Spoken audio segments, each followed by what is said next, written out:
In today's video, we're going over 5 modifications for the squat and lower back pain. Let's do it. My name is Dan Pope. I'm a cash-based physical therapist. I am a strength coach. I'm a personal trainer. I'm a meathead. I love all things fitness. On this channel, we go over how to make you a better coach and clinician. Squats can actually be very beneficial for low back pain, but if you're someone who has a really aggravated lower back, tell them to squat heavy, probably won't go well, right? So if your patient is dealing with low back pain, we probably want them to continue squatting, but we have to be able to dose the squat accordingly so that we're going to simultaneously work towards their strength and fitness goals, but also reduce their pain in the process. I'm going to show you how. If you're able to, we want to try to keep the squat modification your athlete is supposed to perform that day. So let's say that's a barbell back squat, you're supposed to do sets of 3, right? Once you get above, let's say 80% of your 1 rep max, the back is killing you. One of the ways we continue training is simply by reducing the load. We can do that in a variety of ways. The first of which is just increasing the repetitions. Let's say you do sets of 10 that day, back tolerates it, works out fine. Great. However, let's say that's not working and we need to modify things further.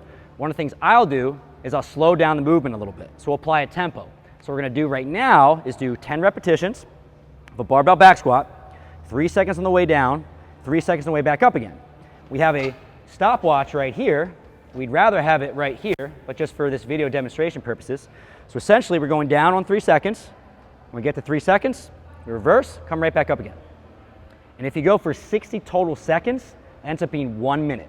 Great exercise for modifying for back pain. Another great way to modify the back squat for low back pain is going to be changing the exercise variation. So we're gonna have Nancy do a barbell back squat and pause in the bottom of the squat. Yep. Now what you'll notice is in the barbell back squat, the torso is pitched forward quite a bit, the hips are sent back quite a bit. Both of those things are going to increase stress on the hips and the spine, right?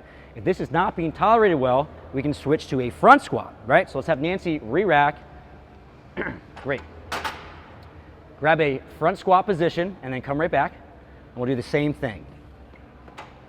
I'm also gonna ask Nancy to be more upright. So pause in the bottom of your front squat for me. Yep.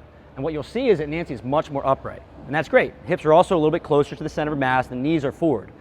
And what we do in a front squat compared to a back squat is we're taking some of the stress, we're taking it away from the spine and the hips, and we're pushing it more into the knees. And that can be a phenomenal variation for folks who are having pain with the back squat.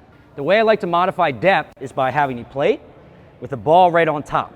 And you can utilize whatever the depth you'd like. So if it's too challenging to go this deep, we just add a few more plates to raise it up a little bit, okay? We're gonna have Nancy face this way, grab the barbell, back up, and then try a few squats. Now I don't wanna crash into the ball. Literally the only reason why this ball is here is so we have an idea of how deep we're going. Right, good, touch, and then right back up again. You can also use a box, obviously. I just don't like people with low back pain to be smashing their back into something that's really hard. So this is nice. We just very lightly touch this and come right back up again.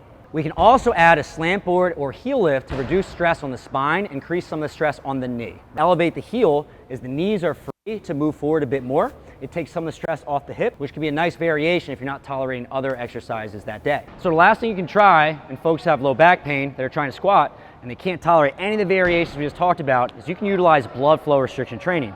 BFR is awesome because you only need to use 20% of your 1 rep max to get similar gains in strength and size as 80+% of your max, right? So if you're highly irritable back, you can use little to no weight, and you just do high repetitions, we get the same training effect, right? So you see Nancy right here has her BFR straps on. Let's just perform a few squats here.